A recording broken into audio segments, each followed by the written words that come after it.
আমি কর্মী চক্রবর্তী। আমার একটা গুরুত্বপূর্ণ কথা আমি বলতে চাইছি। হ্যাঁ, আমার স্বামী প্রাইমারি স্কুলে মাস্টারি করেন, এই যে নিত্যানন্দ চক্রবর্তী। হ্যাঁ, করতেন, হ্যাঁ করেন না, করতেন। 18 সালে 2018 সালে রিটায়ার হয়ে গেছেন। কিন্তু সে আশায় ছিল, সে আশা থেকে সে তার শরীর খারাপ হয়ে গেল, ব্রেন স্ট্রোক হয়ে গেল দুবার, শুধু ওই পয়সা পাওয়ার জন্য। হ্যাঁ, কিন্তু এমন ঘোষণা হলো, মনে হচ্ছিল যেন প্রাইমারি স্কুল মাস্টার, হাই স্কুলের মাস্টার, তারপরে পঞ্চায়েত অফিসের, তারপরে আরও আছে কলেজ ফলেজ সব আছে, তাদেরও নাকি ডিএ বেড়েছে, এরম ধারণা। কথাটা মানে কি, পেনশনভোগীদেরও পেয়েছে, আমার স্বামী তো পেনশনভোগী পেয়েছে, সেই নিয়ে তো আমাকে হুলুস তুলুস বাইরে বেরোতে বলছে। এই 20% বেড়েছে, 20% বেড়েছে বলে কী কাণ্ড করলো। হ্যাঁ, এটা কি ঠিক হলো? আগে খবরটা জেনে তবে তো মানুষকে ঢিলটা ছুঁড়বে। এই পাটকেলটা যদি তারা খায় তখন কী অবস্থা হবে বলুন। আপনারা কী অবস্থা হচ্ছে আপনারা তো শুনেছেন যে প্রাইমারি স্কুল মাস্টার পাচ্ছে না, হাই স্কুলে মাস্টার পাচ্ছে না, পেনশনভোগীরা পাচ্ছে না, অঞ্চলে যে কি বলে পঞ্চায়েত অফিস পাচ্ছে না, তারপরে আরও সব পাচ্ছে না, প্রফেসররা কেউ পাচ্ছে না। কেন, এরা কি বানের জলে ভেসে এসেছে? এদের জন্য কি 20% নয়? একজন বললেন যে পরে ভাববেন। পরে কবে ভাববেন?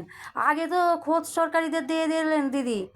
হ্যাঁ, ওই যে রাস্তায় মঞ্চে বসেছিলেন সব, তারা কি করলেন? নিজেদের টাকাগুলো গুছিয়ে নিয়ে চলে গেলেন। তারপরে সব যত পেনশনভোগীরা আছে অসুস্থ হয়ে পড়লো, এর জন্য দায়ী কে? তারা টাকা দিয়ে যাক, টাকা তারা তারা নিজেদের এটা কাজটা সিদ্ধ করার জন্যে হ্যাঁ বসলেন। আর মমতাদি আমাদের প্রাক্তন মুখ্যমন্ত্রী মমতাদি ওদের দিকেই ঢলে পড়লেন। ঢলে পড়ে ফোর্স সরকারি চাকরিদের দিয়ে দিলেন, এবার পেনশনভোগীদের দিয়ে দিলেন। তার প্রমাণ আমার কাছে আছে। আমার খুশশাশুড়ি ফোর্স সরকারি চাকরি করে, আমার খুশশ্বশুর সে মারা গেছে, তার বউ করুণা চক্রবর্তী পেয়েছেন। হ্যাঁ, আর তার ছেলে আমাকে কি বলছেন জানেন? আমাকে বলছে এই তো 20% পাবে গো, এবার তুমি গাড়ি চেপে ডাক্তারখানায় যাবে। সত্যি কি পাবে না? আপনাদের থেকে তো দেখতে পাচ্ছি, আপনারা তো বলছেন যে এইগুলো বলা হয়নি, বলা হতে পারে। এবার যদি আমার স্বামীর কিছু হয়, আমি কিন্তু ছাড়বো না, কোনো সরকারকেই ছাড়বো না। তৃণমূলরা তবু তো খোদ সরকারিদের দিয়ে গেছে, পেনশনভোগীদের দিয়ে গেছে, এদের দিয়ে গেছে। কত টাকা পেয়েছে তারা, গয়না পড়ছে। হ্যাঁ, কে সোনার পলা বাঁধানো পড়ছে, কে সোনার চুড়ি পড়ছে।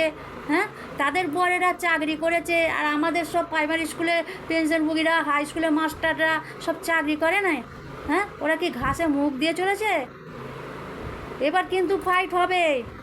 আমি মমতাদির কাছেও জানাবো যে এটা কী হচ্ছে। দিদি, আপনি তখন দিয়ে গেলেন না কেন সবার টাকা? আপনি শুধু খোঁজ সরকারি দিলেন কেন? খোঁজ সরকারিরা বসেছিল, আর আমি তো এখানে দেখেছি আমাদের এখান থেকে দুটো হাতে কাপড় নিয়ে ধরে টাকা তুলছে। কিসের টাকা? ওখানে যাবার টাকা।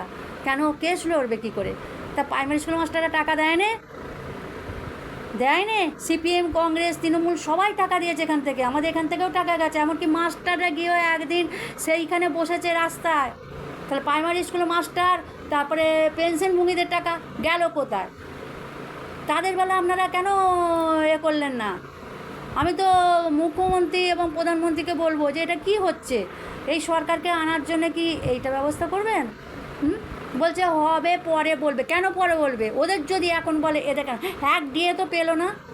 আমাদের আত্মীয়রাই পেয়েছে, খোদ সরকারি চাকরি করে, আমার মেয়ের শ্বশুরই পেয়েছে।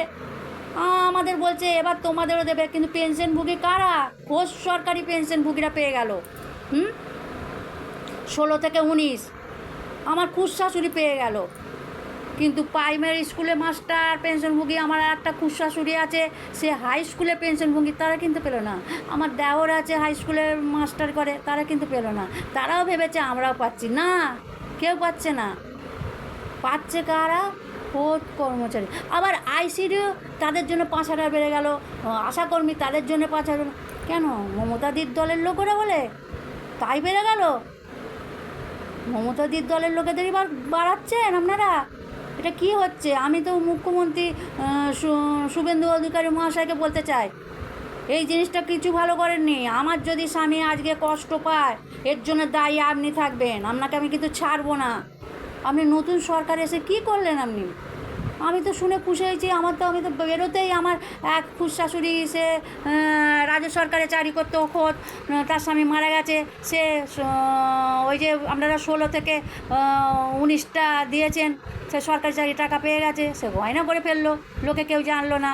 এবার 20% দিয়েছেন, কাদের দিয়েছেন সেটা ভালো করে বলতে পারেননি। যে হাই স্কুলে মাস্টার নয়, প্রাইমারি স্কুলে মাস্টার নয়, হাই স্কুলে পেনশনভোগীরা নয়, প্রাইমারি স্কুলে পেনশনভোগীরা নয়, এটা সারা পশ্চিমবঙ্গে যেন ঘোষণা হয় আমার কথাটা। আর আমার বাবা মুখ্যমন্ত্রীর কাছে, আমার বাবা নয় কাকা, মুখ্যমন্ত্রীর কাছে যেন যায়, আর প্রধানমন্ত্রীর কাছে যেন যায়, বাবার কাছে। এইগুলো করলে মানুষ মরে যাবে না আপনাদের কথাবার্তা শুনে? এ কী করছেন বলতে পারেননি? প্রাইমারি স্কুল মাস্টাররাও পাবে, পেনশনভোগীরাও পাবে, হাই স্কুলের মাস্টাররা পাবে, পেনশন কোথায় করলেন আপনারা? পঞ্চায়েত অফিসে পাবে, কিচ্ছু বলেননি আপনারা, শুধু খোদ খোদ খোদ করে চলেন। খোদেরাই কি খালি আপনাদের ভোট দিয়েছে? অফিসিয়াল ভোট পাননি হাই স্কুল মাস্টারদের? আমার তো দেওয়ার হাই স্কুল মাস্টার করে, পেয়েছে? কিচ্ছু পায়নি। এটা কি হচ্ছে আপনাদের? আমার তো মনে হচ্ছে মানুষকে মেরে ফেলবেন করবার জন্য আমরা করেছেন। আর যদি আমার সামনে 2বার স্ট্রোক হয়ে গেছে, ব্রেন স্ট্রোক, কাল থেকে আরও শরীর অসুস্থ হয়ে গেছে, এর জন্য দায়ী কিন্তু আমরা থাকবেন। এখান থেকে পয়সা তুলে নিয়ে যাওয়ার সময় মনে ছিল না? ওই যে আপনাদের হেড, নামটা কি ভুলে যাচ্ছি, উনি একই করছেন, বসে বসে যেই টাকাটা পেয়ে গেলেন উনি গুটিয়ে ফেললেন পাত্তারা, ওইখানে বসে বসে ক বছর ধরে করলেন। এখান থেকে সব টাকা ঝোলা করে দুদিকে সেই আমাদের যেমন করে, ওই যে ভিক্ষে করা দেখেছেন হরিনামের, দুদিকে ধরবে, এদিকে ধরবে, সেরাম করে টাকা তুলে নিয়ে চলে গেল। সিপিএম, কংগ্রেস, তৃণমূল সবাই টাকা দিয়েছে ওতে, সেই টাকা ওখানে গিয়ে পৌঁছালো। তো পৌঁছে কেউ কোর্টে জিতে তারা টাকা পেলো, এরা কোথায় গেল? এরা বানের জলে ভেসে এসেছে। আমি একজন পেনশনভোগী, প্রাইমারি স্কুলে পেনশনভোগীর স্ত্রী বলছি, করবী চক্রবর্তী, আমার উত্তরটা দেবেন। আপনাদের কাছে এই প্রশ্নটা আমার রইল। আর যদি আমার স্বামীর কিছু হয়, এর জন্য দায়ী আপনারা থাকবেন। হ্যাঁ, এই বলে রাখছি। শুভ দুপুর।